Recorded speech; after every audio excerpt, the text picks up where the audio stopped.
Hi everyone, welcome to another episode of Waste Unwrap, where we dive into all things waste.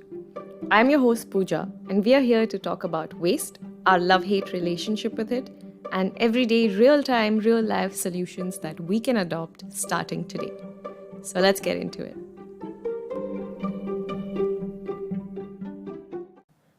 All of us, each and every one of us, shares one living force in common: our Mother Earth.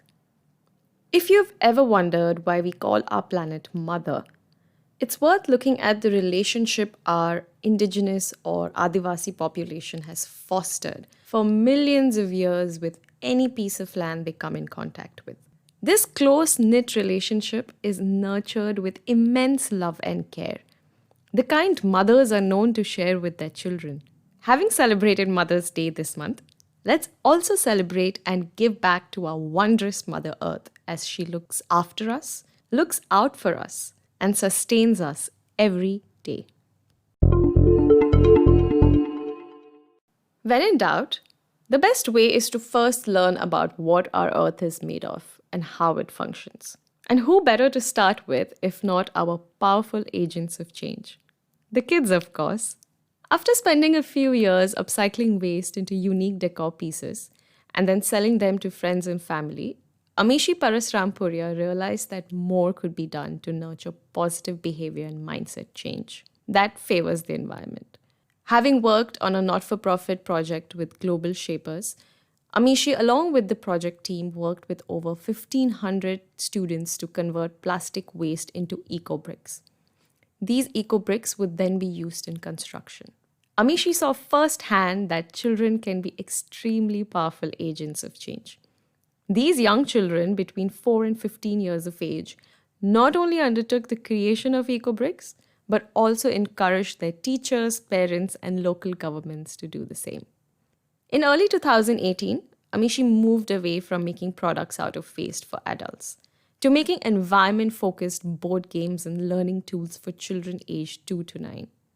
Upcyclers Lab was thus born with an aim to engage children through play and fun while making the conversation around environment exciting, inspiring, and solutions-focused.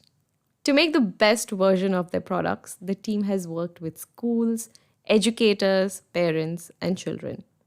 Give kids the right learning tools, and they too will actively participate in giving back to our mother.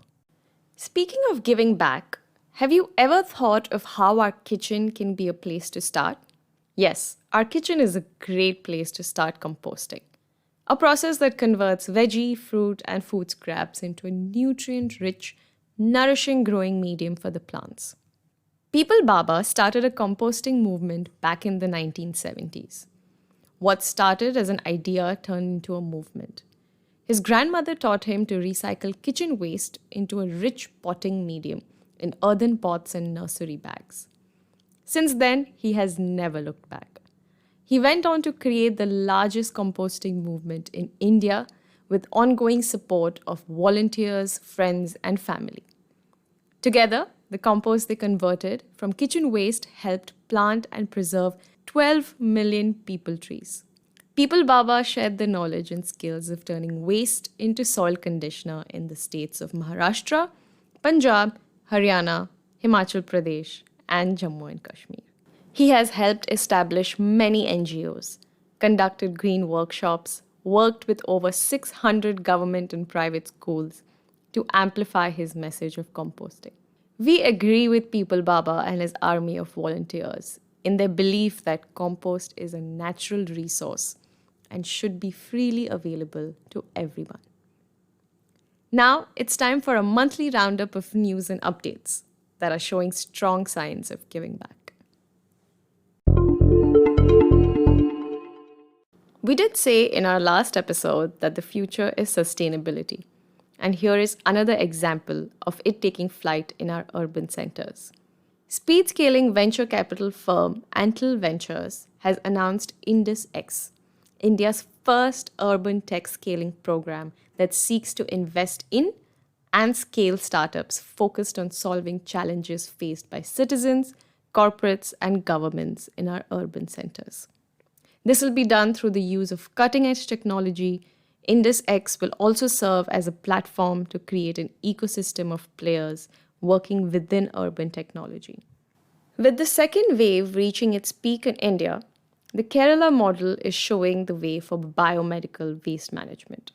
While in the rest of India, private companies are managing biomedical waste, Kerala is the only state where the Indian Medical Association, or the IMA, is directly handling a common biomedical waste treatment and disposal facility.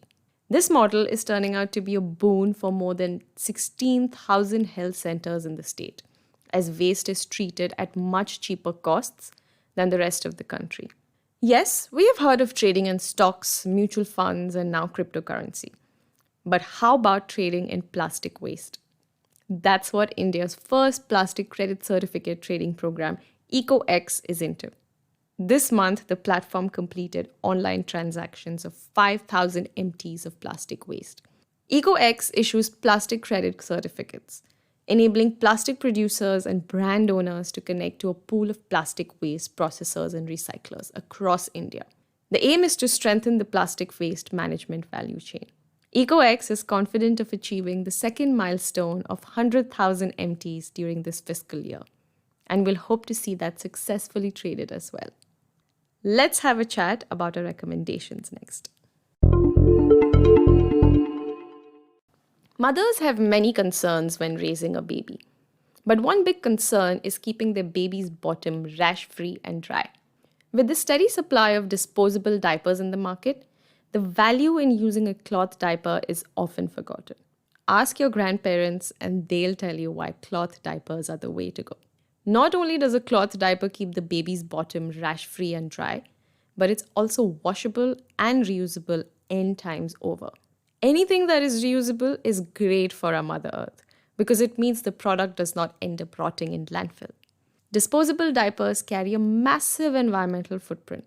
So if you're looking for a safe, healthy, and baby's bottom-loving alternative, give cloth diapers a go. And that's a perfect segue into our next segment, our waste solutions. Sustainable parenting. Today, the idea of raising a child sustainably might seem overwhelming, but not less than 50 to 60 years ago, this was pretty much the norm, and more importantly, is still possible today. In fact, it is much easier, minimalistic, and lighter on your pocket as well. You can start by switching to cloth diapers. They are available in a range of fun colors and prints, are safe for your baby's skin, and they eliminate extra packaging waste. Opt for toys made of wood or cloth. These are crafty, unique, and plastic-free. Extra tip, say no to plastic toys when inviting guests for parties. Play in nature with your child. Spend time outdoors. This will ensure they love, respect, and take care of the natural world while developing a healthy brain and body. And the most important of all, lead by example. When we practice good waste segregation habits, home composting, avoiding food wastage, using reusable products, the children will definitely adopt and implement the same while growing up. Sustainable parenting is not meant to be a whole new way of doing things. It is simply going back to the way things were done, by being more mindful, careful, and conscious of how our actions impacts our surrounding environment. As Rabindranath Tagore once said, the one who plants trees, knowing that he or she will never sit in their shade, has at least started to understand the meaning of life. That's our monthly unwrap of all things waste. Thank you for tuning in. Our aim is to share information, knowledge, and best practices to co-create sustainable solutions.